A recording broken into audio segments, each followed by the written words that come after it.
Aujourd'hui, on va parler finance avec un petit conseil que je vais te donner dans cette vidéo. On va comparer comment dépense son argent quelqu'un de la classe moyenne, donc des personnes souvent salariées qui ont une vie normale, un salaire normal, qui sont payés par un patron, et les personnes qui sont libres financièrement et ou qui sont riches, parce que tu vas voir qu'il y a quand même beaucoup de similitudes entre les deux façons de fonctionner. Donc c'est une astuce qui n'est pas hyper connue du grand public. Quand tu vas la voir, ça va sûrement te faire un petit déclic. Donc on a tous 100% de budget, dans le sens où ce que tu gagnes 2000 euros, 4000 euros ou 1500 euros, tu vas avoir 100% de ce salaire et tu vas pouvoir le dépenser comme tu veux. En fait, combien tu gagnes n'a pas trop d'importance dans le fait d'être riche, libre financièrement ou attaché à un patron. Dans le sens où je connais des personnes qui gagnent 8000 euros par mois qui sont encore salariées. Je connais des personnes qui gagnent 1500 euros par mois qui sont libres financièrement. Donc en gros, ça veut dire que ton salaire n'est pas vraiment une composante prédominante dans le fait d'être libre financièrement ou riche en fait. Même si ça semble être le cas. C'est la façon dont tu utilises ton argent qui fait la différence. Et c'est ça qu'on va voir dans cette vidéo. Donc voici comment dépense une grande partie de la classe moyenne. Il y a à peu près 35% de leur budget qui part dans les besoins. Les besoins, c'est le logement, la nourriture, tout ce pourquoi ils sont obligés de dépenser de l'argent. Il n'y a pas le choix. Tu vois, te loger, tu n'as pas le choix. Manger, tu n'as pas le choix. C'est pour survivre. Donc là, on est vraiment sur du besoin physiologique en bas de la pyramide de Maslow, si tu la connais. C'est vraiment la base. Et la sécurité aussi. Ensuite, la classe moyenne, elle dépense 60% dans des petits plaisirs. Et les plaisirs, je les vois au sens large du terme.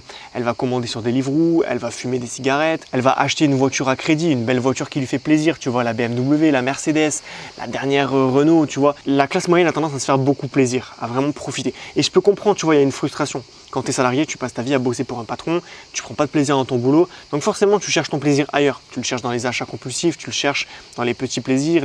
Le matériel a une grande place dans la vie de la classe moyenne, tout simplement parce que ils ont l'impression de travailler pour ça. Tu vois, ils ont l'impression de se tuer à la tâche pour ça, et ça légitime un petit peu leur souffrance au travail. Chose que quand tu es entrepreneur, tu trouves ton plaisir ailleurs. Tu vois, par exemple, moi je trouve mon plaisir dans le fait d'avoir une entreprise qui grossit, dans le fait d'aider les gens. C'est un rapport au bonheur qui est différent. Donc je vois qu'il y a beaucoup de gens qui sont classe moyenne, qui gagnent 2000, 2500, voire même 1500 euros par mois, et qui vont avoir tendance à dépenser dans des iPhone 13, tu vois, ils vont acheter des trucs qui coûtent très cher et qui vont leur donner un plaisir temporaire. Et je remarque aussi que la classe moyenne, et c'est là où j'en viens au cœur de la vidéo, met seulement 5% de son budget dans des investissements. Alors économie ou investissement, je ne fais pas la distinction volontairement, mais globalement, les classes moyennes, elles mettent 5% de leur salaire, de 5 à 10%, dans des investissements et de l'économie. Tu vois, il y a beaucoup de gens, ils gagnent 2000 euros par mois et ils arrivent à peine à mettre 200 euros par mois de côté. Et quand tu regardes ça, tu te dis, en fait, c'est pas beaucoup, quoi. Ça fait 10% de leur salaire. Et 10% du salaire, c'est vraiment très peu. Et c'est pour cette raison qu'ils restent classe moyenne. C'est ça, en fait, que je veux te dire dans cette vidéo. Parce que maintenant, on va faire le parallèle avec les gens qui sont soit libres financièrement, soit les personnes qui sont riches. Tu vas voir qu'ils ont la même façon de fonctionner niveau argent. Comme les classes moyennes, ils ont besoin de se loger, de se nourrir. Ça, c'est une composante. Tu vois, les gens qui sont riches n'ont pas un corps bionique, n'ont pas besoin de se nourrir. Eux aussi, ils dépensent 35% de leurs revenus dans leurs besoins. Donc la bouffe, la bouffe, le loyer et compagnie. Ils n'ont pas le choix. Peut-être qu'ils vont prendre plus parce qu'ils sont plus riches, donc ils vont avoir un appartement plus grand, ou ils vont peut-être faire plus plaisir sur la nourriture. Là n'est pas l'important. Juste pour dire qu'ils dépensent à peu près 35% de leurs revenus dans ça. La différence, c'est que quand il s'agit des plaisirs, les personnes riches et les personnes qui sont libres financièrement, elles ont un rapport au plaisir qui est différent. Voilà, c'est ce que je t'expliquais, on n'a pas le même rapport à l'argent, donc du coup, le plaisir ne va pas être trouvé de la même façon. Tu vois, un riche, une fois qu'il a sa Mercedes, il ne va pas en acheter 4 autres. Tu vois, une fois qu'il a son petit confort, il ne va pas essayer de dépenser plus, il n'a pas forcément d'intérêt ni de plaisir à consommer plus. Donc il va se contenter en fait de continuer, de moins dépenser dans le plaisir. Tu vois, souvent les gens riches, tu regardes Mark Zuckerberg ou Elon Musk, tu vois comment ils sont habillés. Ils ont tous des t-shirts unis noirs. Il n'y en a aucun qui est habillé avec des marques genre Guess, Dolce Gabbana, tu vois. Tous ces trucs-là, tu le vois que chez les gens qui sont pauvres ou alors qui sont dans l'ostentatoire. Mais tu remarques que la plupart des marques sont portées par des gens qui n'ont pas les moyens de se les payer, tu vois, ou qui n'ont pas en tout cas assez de facilité pour s'en payer tous les jours. C'est vraiment une marque, ils l'admirent, ils disent oh, regarde, j'ai ce t-shirt, je l'ai acheté, il vaut beaucoup d'argent, donc je vais le montrer aux gens. Les gens qui sont riches, ils dépensent pas énormément en fait dans les fringues, ils dépensent pas beaucoup dans les voitures. En général, ils sont assez discrets. Il y a beaucoup de gens qui sont millionnaires autour de toi que tu ignores. Alors millionnaires au sens pas 1 million d'euros sur le compte, mais millionnaires au sens ils ont une maison qui vaut 1 million, tu vois. Et ces gens-là, souvent, ils sont vachement sobres dans leur façon de vivre. Regarde un petit peu autour de toi, tu le verras. Plus les gens sont riches, moins ils en montrent. Donc ça veut dire qu'ils dépensent moins dans les plaisirs aussi. Et donc vu qu'ils dépensent que 20% dans les plaisirs, il leur reste 45%. Et ces 45%, ils vont les investir ailleurs. Ils vont les mettre dans des investissements, de l'immobilier, de la bourse, des crypto-monnaies. Alors, je sais que ce que je te dis, c'est facile à dire, tu vois. Une personne qui est riche, si elle gagne 5 000 euros par mois, c'est facile de mettre 45% de tes revenus dans les investissements, vu que tu as quand même 2 500 euros de besoins et de loisirs. Facile.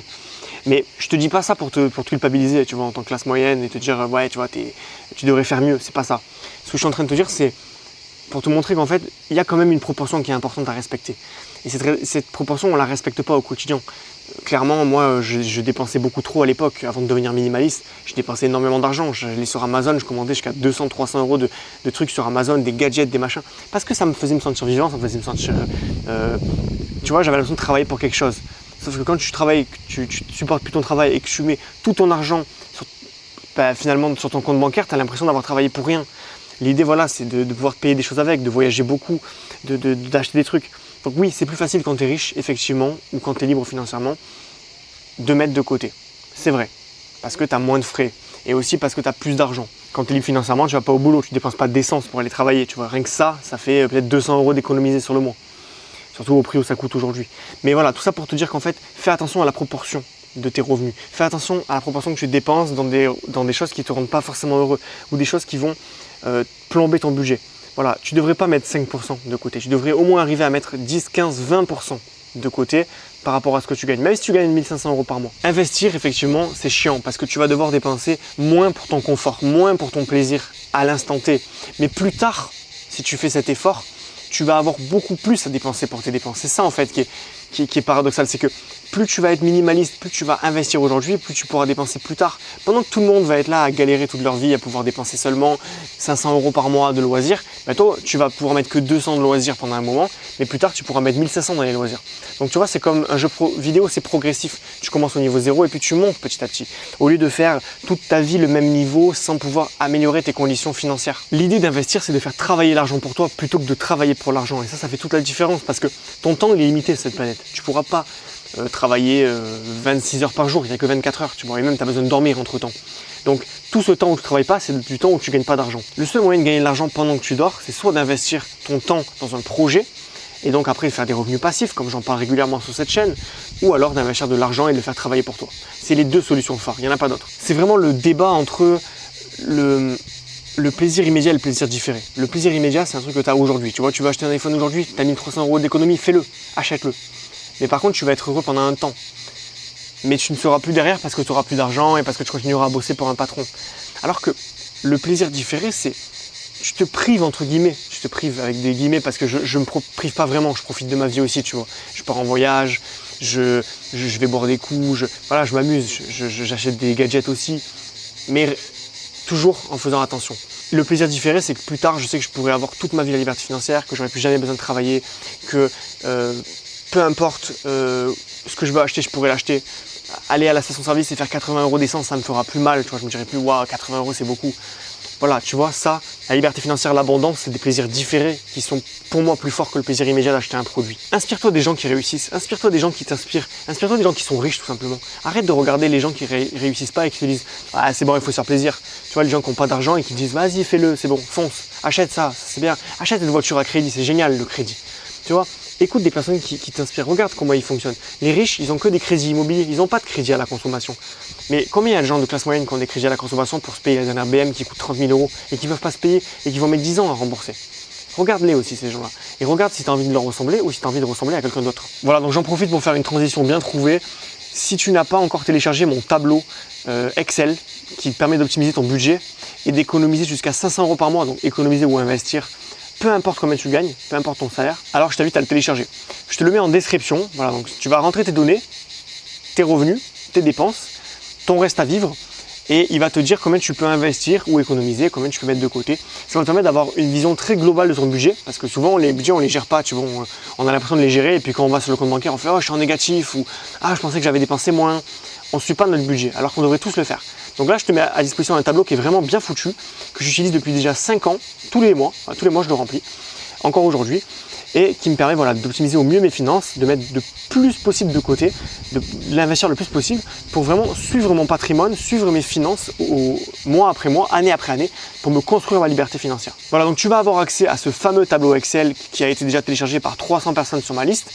Et également, tu vas avoir accès à une vidéo explicative de 10-15 minutes qui va t'expliquer comment le prendre en main, comment l'utiliser et compagnie.